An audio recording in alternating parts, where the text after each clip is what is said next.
Hello and welcome back to the College Rugby Show. The fall season is upon us. We have a brand new division, now 4 men's divisions, 4 women's divisions. We've had that in 7s. We're going to be coming to you once every other week here in this video podcast form. I'm excited for a season of telling college rugby's best stories. We deserve to be here. We're going to keep, representing. That was, to me, the biggest testament for the future of the game. Hello and welcome back to the College Rugby Show. I'm Pat, joined as always by Darian and Zach. We are now finally in November, this side of Halloween. My Bjorn Haglund costume was an absolute smash. Guys, there's not a lot of time to banter here this week. There's so much rugby going on. There's so much to go through and explain to you as we are halfway through conference playoffs, conference finals, and we are right on the precipice of national playoffs. And we're going to show you the playoff picture, what it looks like, who's in, who's out in every single division. No time to waste. Let's start on the women's side. As the way it works, they start a week earlier. They crown their national champions a week earlier. We will start with the women right up front. Women's Division 1. This is only a 4-team playoff, a West semifinal, an East semifinal. Even though these brackets aren't officially revealed, we have a really, really good idea of exactly who these matchups are going to be. East semifinal, we're expecting Penn State at Wheeling. And in the West semifinal, we're expecting BYU at Southern Nazarene. 2 huge matchups. Let's just chew on this a little bit. Obviously, Penn State Wheeling, 87-0 when they played earlier in the season. Penn State gotten a lot better between now and then. I think that Penn State, they've really put in the work. I think that Lauren Schisler coming on as the new head coach has really done a number on the Nittany Lions. I don't think that it is going to be enough, though. Wheeling, to me, has probably been, across men and women's, has probably been the most technically sound. They dominate the point of contact. They know how to secure the ball really well and to get it into those players like Dallas. We talked about her a lot, but they know how to work the ball. I just think that the pace of which they play and the power that they play with, I don't think that the Nittany Lions are really going to be able to. But I think that the score line isn't going to be 87-0. I think that it'll be a tad closer than that. But yeah, Wheeling has just looked way too good all season. And out west, Zach, BYU Southern Nazarene, a matchup we've, only seen before once as a friendly, never with any consequence. BYU's first chance to play for an NCR national title in their first year in the competition. To me, that's a really, really exciting matchup. I can't wait. BYU, a relative unknown, to us, at least to me, is like a pundit trying to get some information on their season so far. Been a couple games, couple big wins, but not too much on tape here for us to really look at. So this could go, either way. I like Southern Nazarene's chances. They're very strong. They've been putting up good numbers all season. They played more rugby. I think this will be a test to see, kind of rust and rest here, what benefits teams when it comes down to it in the fall and the cold. But I'm also, I think it's going to be Wheeling the other side of things too. Penn State a good team, but when you have Bella Galata putting up basketball scores like that, it's hard to stop. So this is the matchup to watch. Yeah, how many teams does Bella Galata outscore herself in the season? That's actually really fun to look at. Women's D1 AA, all right? This is going to be an 8-team playoff, so a true quarterfinal.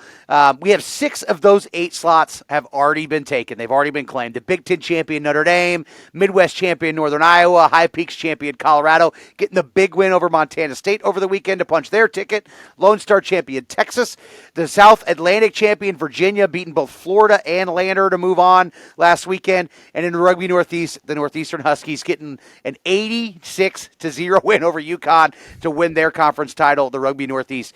2 at-large bids still to be decided, but 6 out of 8. This looks like, a lot of these teams are undefeated conference champions. It's going to be a battle of some really, truly great resumes in this division. Darian, what's your make? I am a big fan of a lot of these sides. I think, again, the progression throughout the season has been exceptional. 2 teams, though, well, 3 if we can really talk about them, that I'm a really big fan of. I love Northeastern. I think that the reason why they're able to bring up the points the way that they do is because of the speed that they play with. They have a lot of people on that team that really get over the line, that can make those really hard meters and can also, score with a lot of finesse.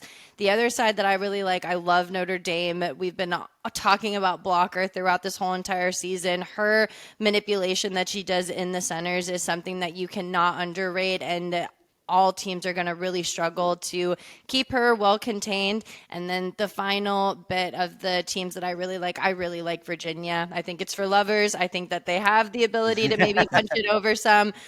So to me, those three teams are going to be the ones that I'm most excited to see kind of progress throughout this playoffs. Yeah, I think Taylor Reith is an absolute wrecking ball there for Virginia, and they look like they've played all over the country. They've done a great job of testing themselves this offseason. And they've actually, I think, got Wheeling coming up, or they've got another big friendly before the playoffs start. So I like Virginia a lot.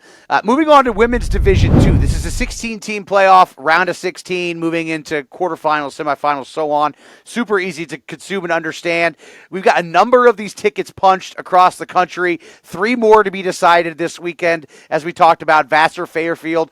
Both teams will advance. It's just a matter of who will go to the higher seeding.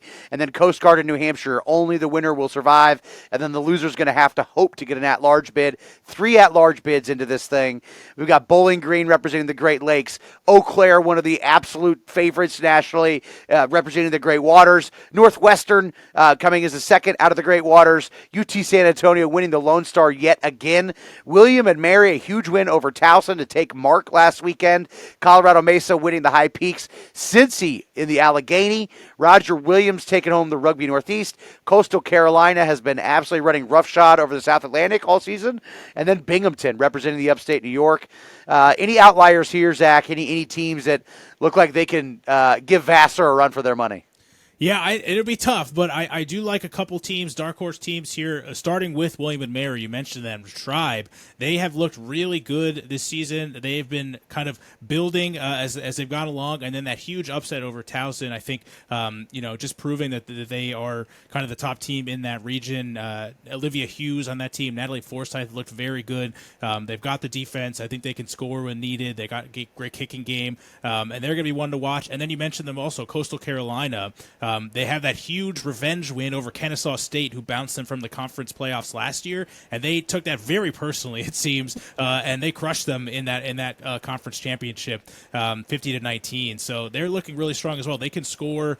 Brooke Brantley, Molly Miller, Karai Scott. They can score like in bunches. So if they're going to be anybody who pushes for that, I think those two teams would be the dark horse candidates. Coastal Carolina, Shanta, clearly a contender, if you ask me. Let's move on to Women's Division 3, another 16-team playoff, right? Same thing. They're going to be double weekends. You're going to play round of 16 and round of 8 on one weekend, and then the semifinal final on another weekend. We still have 3 at-large bids that will be given out. We have the Yale Endicott North Atlantic title game, which is a rematch of a huge Endicott win earlier in the season. We're going to pick this one later in the show, so we'll leave that time to chew on this one, but that's a huge game, and we'll decide who's going to be in there. I like whoever loses that game for one of those at-large bids. I will say that right here and now. Baldwin-Wallace looks like a good team. Christopher Newport coming in representing the Mark. North Dakota winning the Northern Lights. I like Wayne State as one of my picks here. Yes. The Prairie State champion. They have won a number of Division III national titles.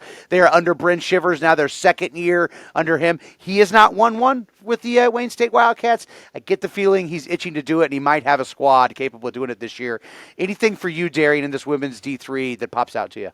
No, I mean, I had, on my notes, Wayne State highlighted. I've really liked the tenacity and the ferocity that they've played with. I think there's just a different kind of vibe about the team. I feel like they play with such intensity that is really, I don't really know if a lot of these D3 teams can truly compete with the intensity that I think that they play with. So Wayne State for me is definitely going to be a dark horse kind of going into this tournament when you've got a side like Endicott that is reeling off of the confidence of that win over Yale.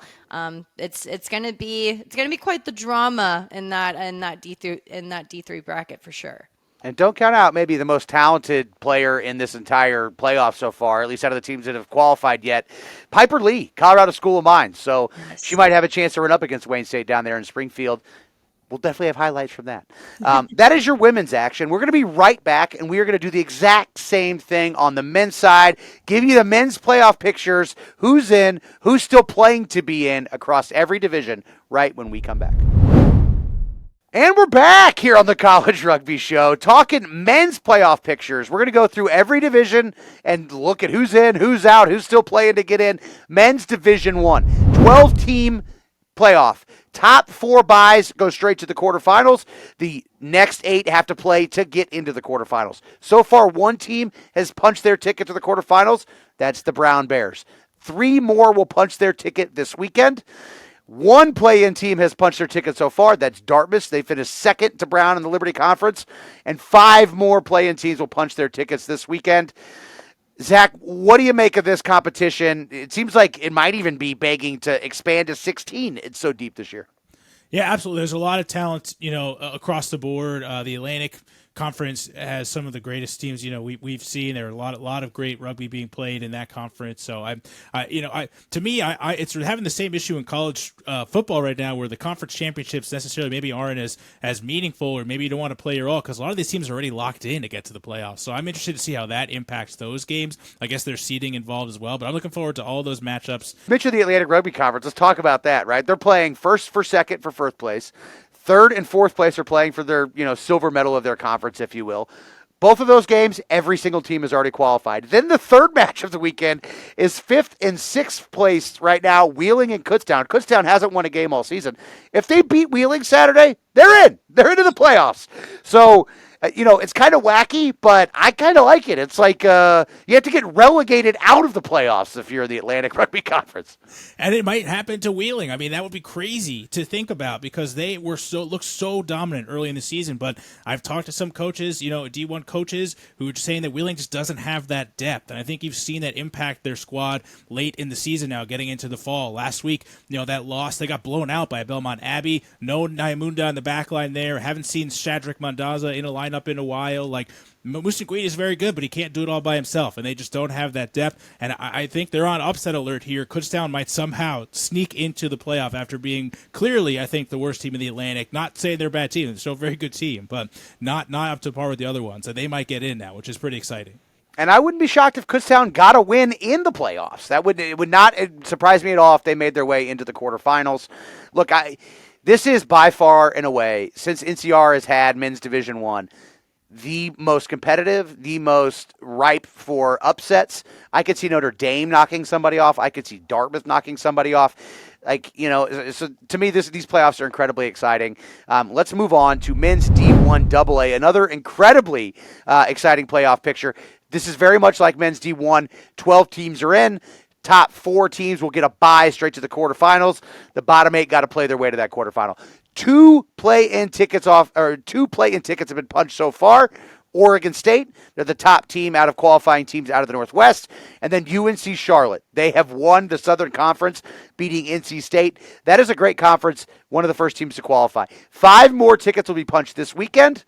And 3 out of the 4 quarterfinal tickets will also be punched this weekend in addition to all those play-in matches. So a lot to play for. The SEC Championship this weekend, Kentucky versus Tennessee. Mark, we've got still 4 teams left. They're the only team left in the semifinal round. And it looks like Virginia Tech versus St. Joe's in one semi, Delaware versus Westchester in the other. And then Mac, Bowling Green versus Louisville, which is a rematch from earlier in the season. And then the Lone Star, Texas A&M versus Sam Houston, another rematch from earlier in the season. What sticks out to you from this division, Zach? So I've got my eye on 2 of these matchups I think are going to be very illustrative. Kentucky, Tennessee, I think are 2 of the top teams in D1 AA. That's a toss-up. Tennessee looks really strong. Kentucky rolled Clemson in that semifinal to get to this point after some shaky play during the season. They look like they're clicking at the right time. And then you have that rematch down south in Texas A&M and Sam Houston. Historically, they've played, past 6 games since 2017. They've alternated who wins. So Texas A&M won the regular season matchup this year. History would say that it's Sam Houston's time to come out on top there. But again, that's really anybody's game, and I'm excited for both those matchups. Yeah, it's going to be fantastic. All right, let's move on to men's Division II. Men's Division II, expanded playoffs here. We got 18 teams, all right, a little bit different setup. The bottom 4 have to play their way into the top 16, all right? Everybody else is already there. So 2 play-in games to get into the round of 16. 4 tickets are punched already. 14 more tickets will be punched this weekend. All right. IUP is already in, and they've won the Allegheny Conference Championship. UNC Wilmington are defending Sevens national champions. They're already in by winning the Southern, and the backup to the second runner-up to the Southern, Coastal Carolina, they're also in, having finished second in their conference. Northern Lights champion Minnesota Duluth, they will be one of the teams that has to play their way into the round of 16, and they won by winning the Northern Lights. Former national champion Minnesota Duluth. Darian, anything stick out in this division to you? Any dark horses, any favorites for you?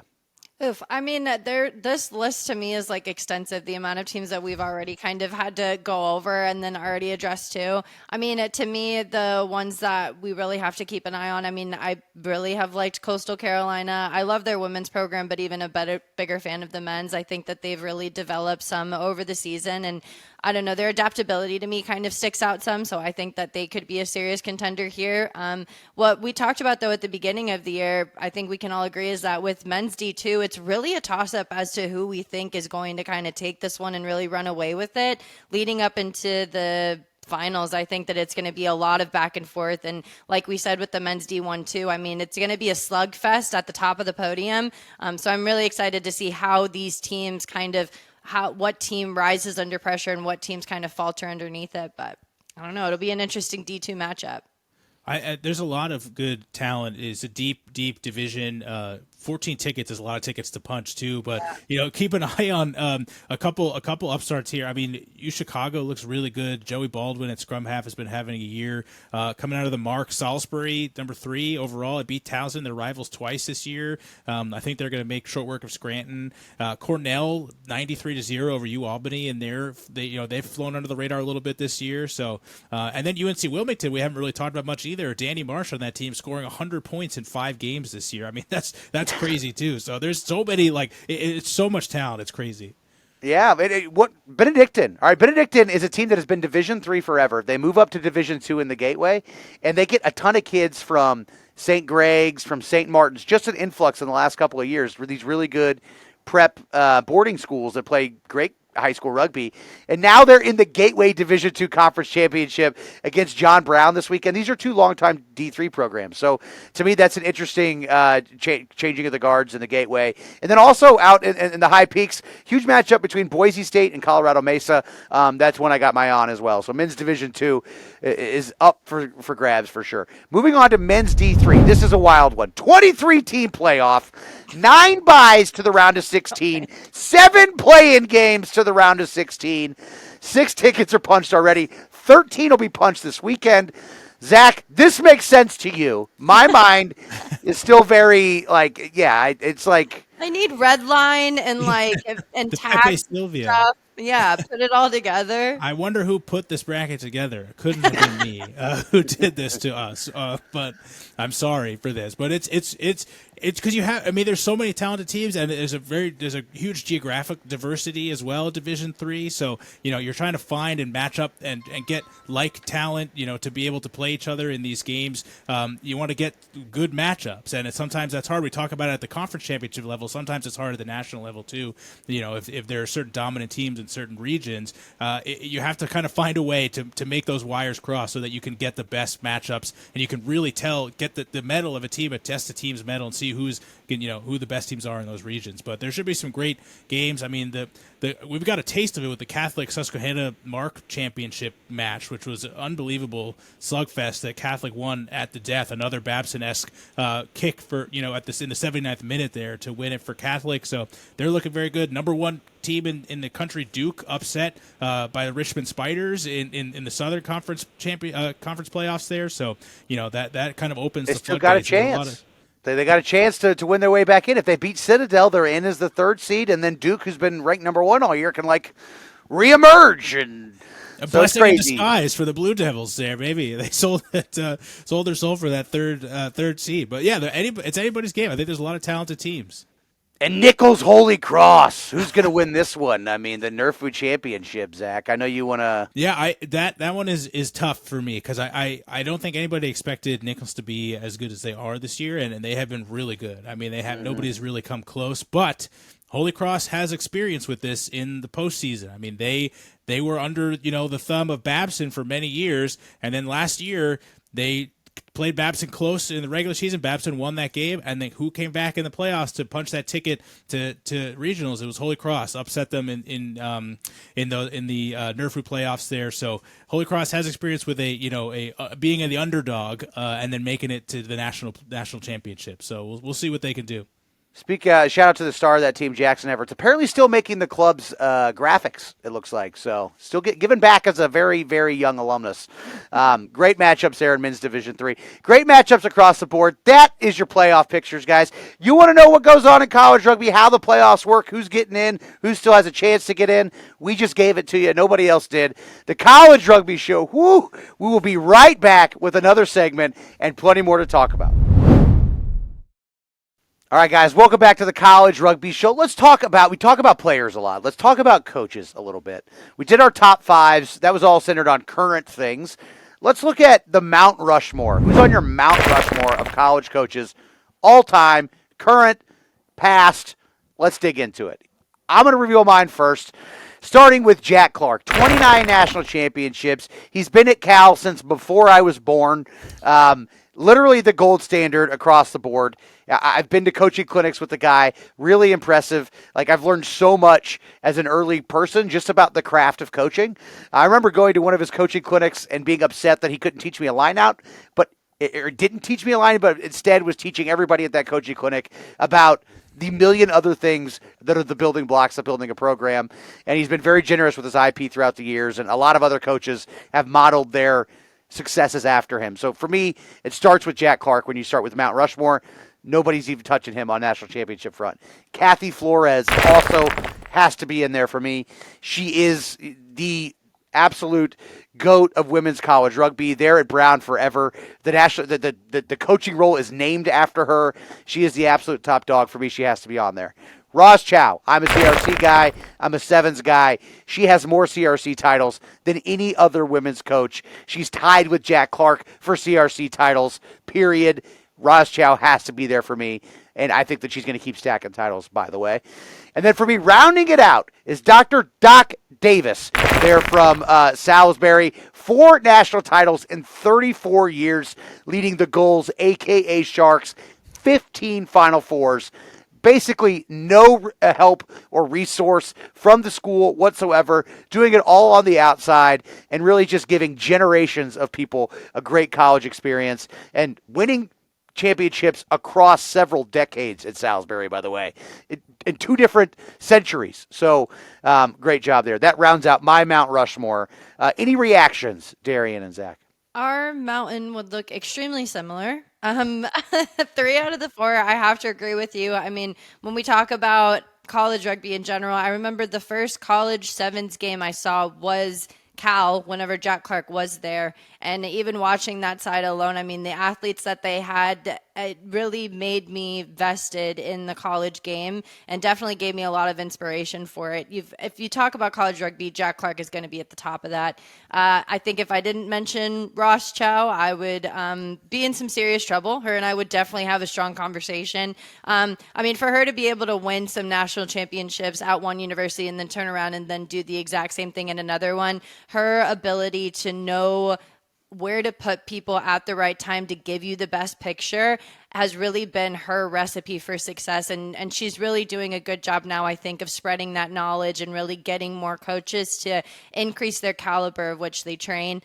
Kathy Flores, I mean, was one of the first women coaches to lead our national team back in the 90s. And from there, I mean, everybody knows her spirit alone has really touched a lot of people, has brought the game into a lot of households. She's done her job and she did it so well while she was living. And then even now her legacy lives on. My one, though, that I'm going to debate with you is Pete Steinberg, Penn State's coach, 11 national championships in 15s. There was one point where we didn't think that Penn State was ever going to stop winning national championships. There was nobody that could even contend especially whenever I was back playing. Like, Penn State was the cream of the crop. And Pete Steinberg had a lot to do with that, was also a part of the national team coaching staff, headed that part. And with the women's game, as far as starting to develop those camps, getting people to come out, trying to get more connection in our, national team. I think Pete Steinberg was really a trailblazer for that. So whenever I think about Mount Rushmore, I think of, trailblazers, and I think he's been absolutely phenomenal and has done a number for the women's game. Was the face of women's rugby for probably over a decade in the United States as the head coach of the national team and the head coach of the most successful college team at the same time. Yeah. How about you, Zach? Yeah, similar mountains. Those are all great coaches. Mine starts with Jack Clark as well. I mean, if you asked somebody who knows nothing about rugby in the United States to name one rugby fact, it's probably either that New Zealand is good or that Cal is good. So, and that's, right. That's a testament to what Jack Clark has done there for so many years. Kathy Flores as well on mine. I mean, just the legacy she's left. Darian talked about it, building that program at Brown. I mean, taking it to the varsity level and just being successful at multiple levels of the sport, but specifically in the college level as well, and kind of leaving that that legacy there. I wanted to include Roz Chow in my Mount Rushmore as well, but I had a couple other coaches that I wanted, so she kind of that was the spot there. Kathy took that one over Roz. No offense to Roz, but that Kathy built that. You can program. have a statue if she needs it. An honorary statue on. I'm sure there'll be plenty of hardware in her cabinet. She's not worried about what Zach has to say on the College Rugby Show. But I differentiate, I deviate a little bit. My second two here, I wanted to give some love to some lower division coaches. And the first one is Bob Wegler at Norwich. I wrote about him in the preview for last week's matchup. Didn't go the way that Norwich probably wanted against Vermont, but Wegler's been absolutely nails there at Norwich. 25th season for him this year. 41 years of college coaching experience as well. That Cornell he was coaching at, Amherst, Colby College in Maine, took them to the back-to-back Final Fours in 1999 and 2000.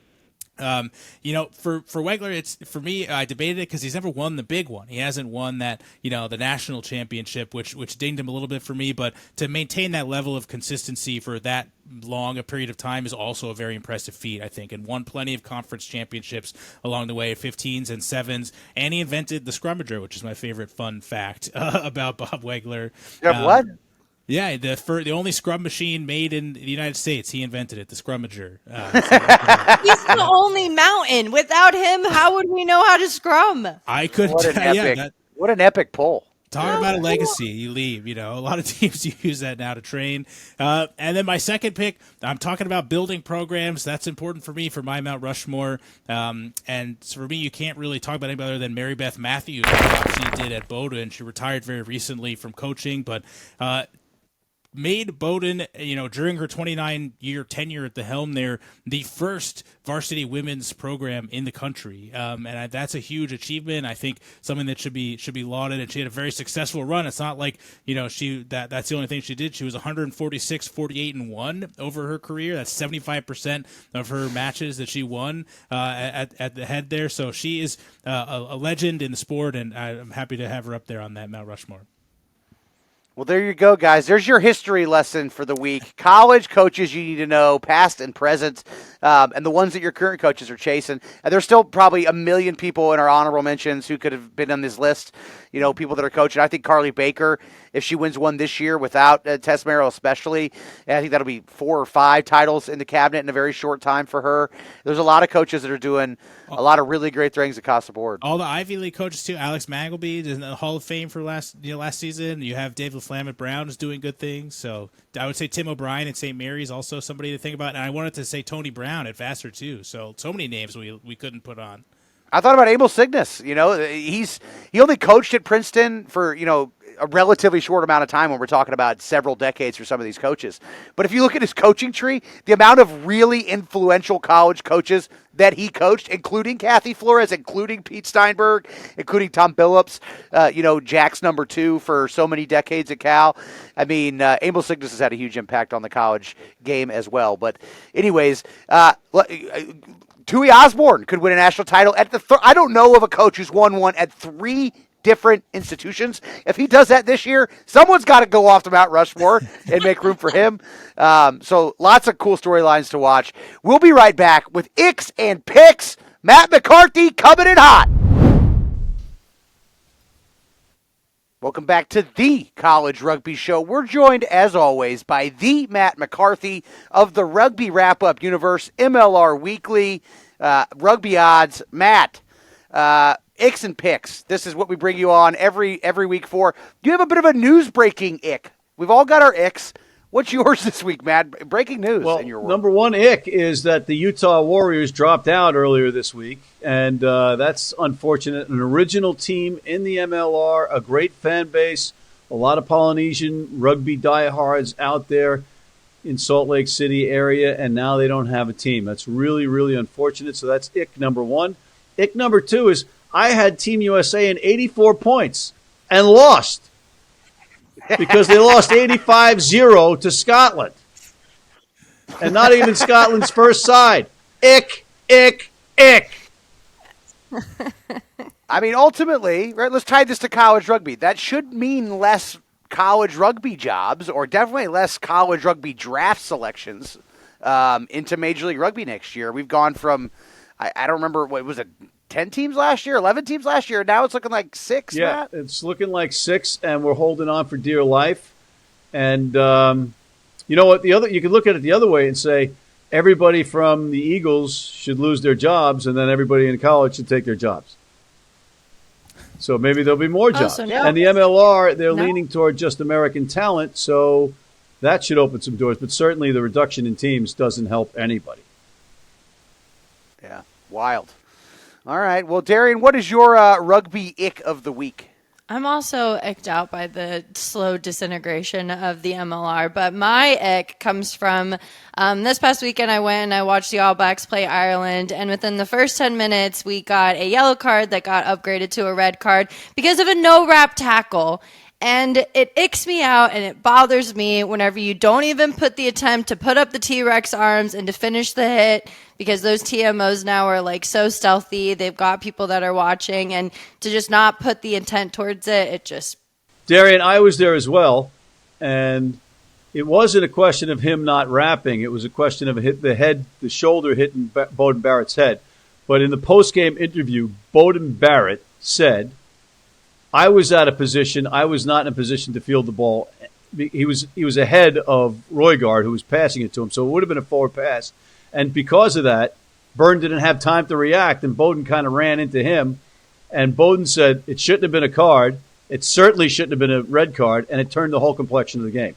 But I think it was also a 20-minute red card, if I'm not mistaken. All right, Zach, what's your rugby ick of the week, my friend? This really sucks for me because all I want to do is talk about the positive, fun, cool things of rugby. And it was such a good weekend of rugby all around. Like, I watched so many good games, but there's so many. Rugby always finds a way to sneak in something that's intolerable to me. And I hated that red card upgrade in the Ireland New Zealand game. I thought it was the softest thing I've ever seen. To me, that completely took me out of the game. The TMO issues earlier, where it took forever to get the replays up at the stadium, all that stuff makes it terrible for me. And then my ick that I was going to talk about was not using names or nicknames and player of the match graphics on Instagram. I don't know who it is, just looking at it, but I'm going to instead pile on with Matt's, because the MLR, I think, is crucial for the college game to give the players in college something to strive for at a professional level, and it frustrates me as somebody who has tried really hard to be a fan and had just been let down at numerous occasions to see it just slowly disintegrate like that. And it's not to take a shot at anybody in particular. I know people try really hard and they want this to happen, but to watch the slow disintegration there, coupled with getting embarrassed on the national stage with the men's team, has made me overall icked with men's professional rugby in the U.S. this weekend. It's been very tough to swallow. All right. My ick of the week is going to be very college rugby focused. I know a lot of the rugby world was focused on what was going on internationally as Autumn International started. And, of course, we were hosting one in Chicago, and it was a great sellout. Anytime you have the two best teams in the world playing in Chicago, American rugby is going to stop and turn its head. But my ick of the week is two specific programs. And I love these two programs. Emma Walton down at Louisville, you do a great job. All right, you do a great job, Sam Minari at Kentucky. Why don't you play each other? You are literally two top 5 programs at D1AA. You are minutes from each other. You have a natural rivalry. You play each other in every other sport. Literally, Kentucky, Louisville is like the topic of conversation around every water cooler, every bar 85% of the time. If you're like in an awkward family Thanksgiving and you can't think of what to talk about, you're in the state of Kentucky, you just start talking about Kentucky Louisville. And yet, it takes them playing each other in a national championship game like they did in 2023 to even entertain playing each other. They haven't played each other in 15 cents. I don't understand it. And it kind of, as I look into why, and, you know, everybody can have reasons why it doesn't match up in your schedule.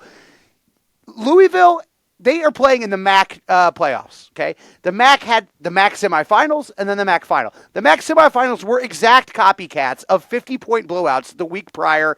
Surprise, surprise, the next game, when these two teams repeat these blowouts, they're also not close again.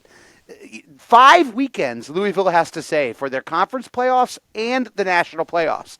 Let's be a little bit, and this is true around almost all, we're going to get into a lot of college, or we've talked about a lot of conference playoffs this weekend. Mm-hmm. Are some of these, I think our commissioners and coaches going to look at, do we really need this many rounds? Do we all need this many bites at the cherry? Do we need to repeat 50, 60-point regular season blowouts in the postseason?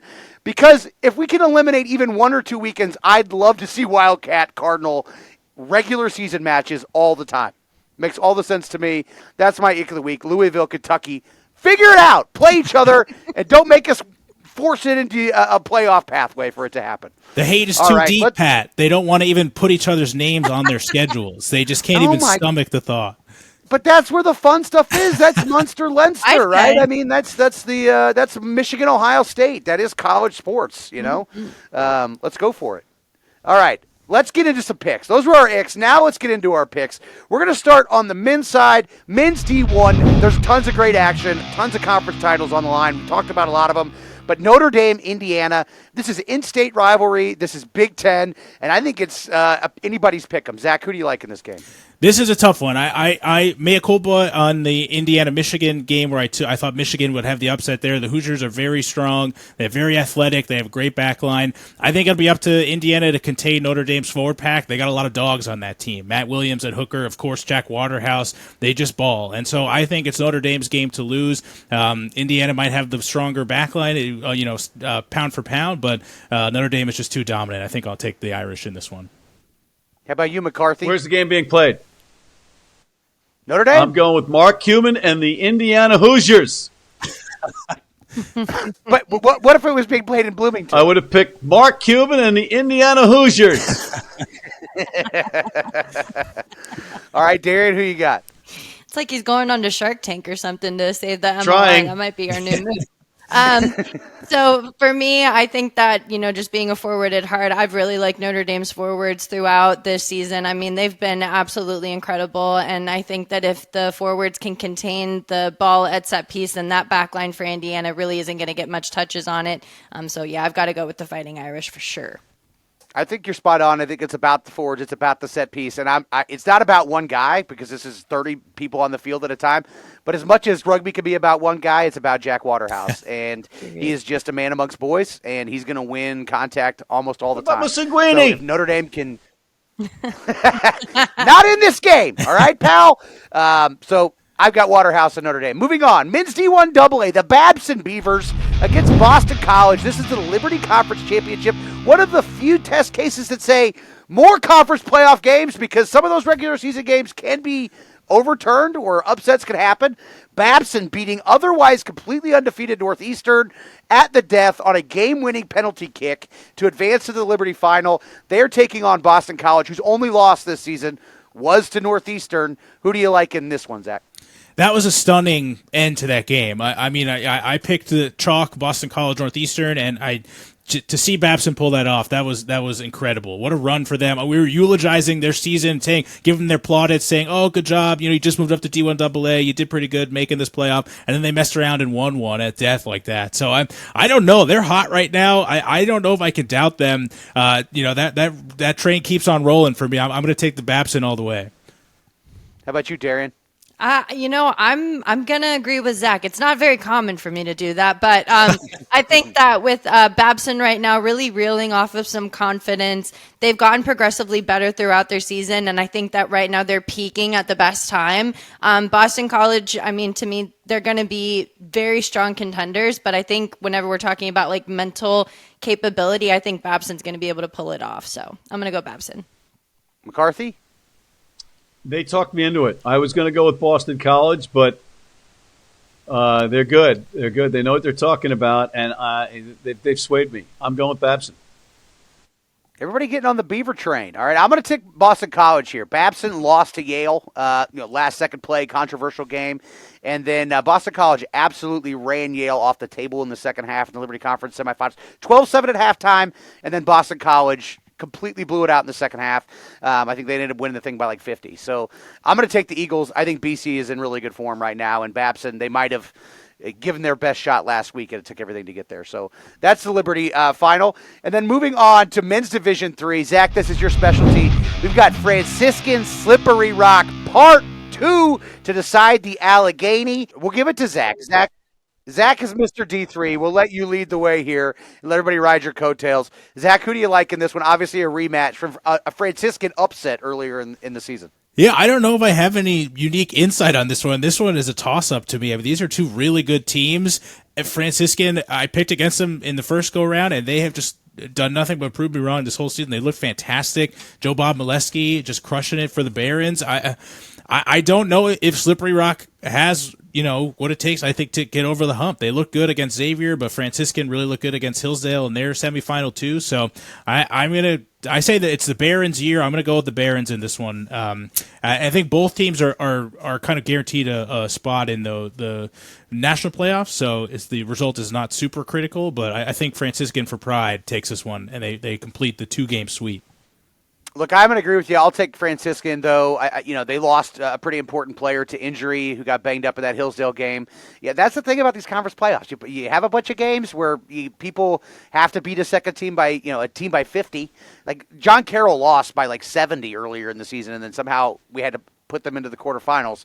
And if you lose a player in those preliminary conference matches, that's a real test reason to not have to have them. But I know that Francis is coming a little banged up into this one against Slippery Rock, but I'll take the Barons here. How about you, Darian? Just there's a lot I think to unpack here for this matchup. Slippery Rock to me has been really strong whenever it's come to the defensive line, but as you said, I think that the Barons really do come into every game with the chip on their shoulder. I think that's really a tool that you can use to get you through these matches as they progress. So even though I've been a really big fan of Slippery Rock's defense, I think I'm going to have to agree with you on that. I think that the Barons really have a mental edge over Slippery Rock. McCarthy. I'm going with my wife. I'm going with Slippery Rock. I like it. Okay. I like it. I like your moves. All right. The only one who's picking Slippery Rock to overturn the regular season result. All right. Women's college rugby. All right. It is a playoff start next week. So most teams are off this weekend, getting that bye weekend in. But there is still some action. Women's Division II, we have the Tri-State Conference Final between Vassar and Fairfield. They played earlier this season. It was a big Vassar win, but Fairfield highly ranked, also a really good side. Who do you like, Darian? Vassar. I'm going to have to go with Vassar. I really think that they've just done their jobs really well. They've got some absolute savages on there that I think can finish the job here. And, if Vassar and Fairfield going into that, if Vassar's, score line wasn't as high as it was when they played, I could see it being a more competitive game. But Vassar, they just look too stellar for me. I got to agree with you, Sophia Bailey. It makes you wonder, if Sophia Bailey was playing but she was only 14 inches tall, would that be a tougher game to pick? I like Vassar in this one. How about you, Zach? Kudos to Fairfield for beating Marist last week, but Vassar to the moon, and they'll never lose again. Matt? Since you guys haven't vacillated, I'm going to go with Vassar as well. All right, Women's Division II. Coast Guard versus New Hampshire. This is the North Atlantic final. Coast Guard, this is a team you just wrote about, Zach. Tell us about this matchup. Yeah, I think it's a good one for the Coast Guard. That 25-year anniversary. That team started. It was hard to get that team going. It's shocking to me, to think about that in the year 2000. It was so difficult to get an administration to buy into women's rugby. It wasn't too long ago, but I guess it was 25 years. So they battled to make it this far. I think they're going to, they got the fight in them. They're going to keep battling this one. Coast Guard takes this one, no problem. All right. I'll take Coast Guard, too. Darian, you going to go against Zach? No, I'm not on this one. I like Coast Guard. I'm not the contrarian here. I'm going Coast Guard. Now the women's Division III North Atlantic final between Endicott and Yale. These two teams are Yale, the defending Sevens national champion, Endicott, the defending 15s national champion. They played earlier this season. Tight contest. Who do you like in this one, Zach? All these games that you've put on the schedule remind me of past failures and picks that I've made that turned out to be very incorrect. So I don't know if you did that on purpose, but thank you for ruining my evening here. I don't know. This is a toss-up. I went against Endicott in the first game, and they were very dominant over Yale. Yale rebounded, though, this week with a nice win over another top 10 team in Smith to get back to this conference final. But I don't think I can pick against Endicott twice. I'm going to take the Gulls in this one. Darian. Still a big fan of that bedazzled rugby ball that they do for goals of the week. 24-10 is a close score line between Yale and Endicott, but I just think that the way that Endicott went about scoring was really a difference maker. I think that they're going to put some more points on this weekend against Yale. Yeah, I think Endicott pours on the points and handles Yale readily, pretty easily. All right, I think Endicott-Yale is going to be a great contest. I like Endicott, but if they have to play each other 3 times, I still think it'll be a pick-em. Yale's got a great coaching staff. You give them time to get better and get a few cracks at Endicott, I like their chances to find some gaps to do something with. So that's going to be a great contest, Yale versus Endicott. Those are your picks this week, guys, and then next time we're going to be picking playoff games when we come back. So 2 weeks from now, lots of college rugby to go on between now and then. We've got women's regionals starting next week. So our next show, you're going to have highlights from women's regionals from all over the country and a lot of preview action as we unveil brackets across the country between now and our next show. So your last bit of college rugby before the NCR National Championship pass. The road to Houston is fully unveiled. Guys, we did a lot of unveiling today. We got still some more action this weekend. We'll talk to you soon here on the College Rugby Show.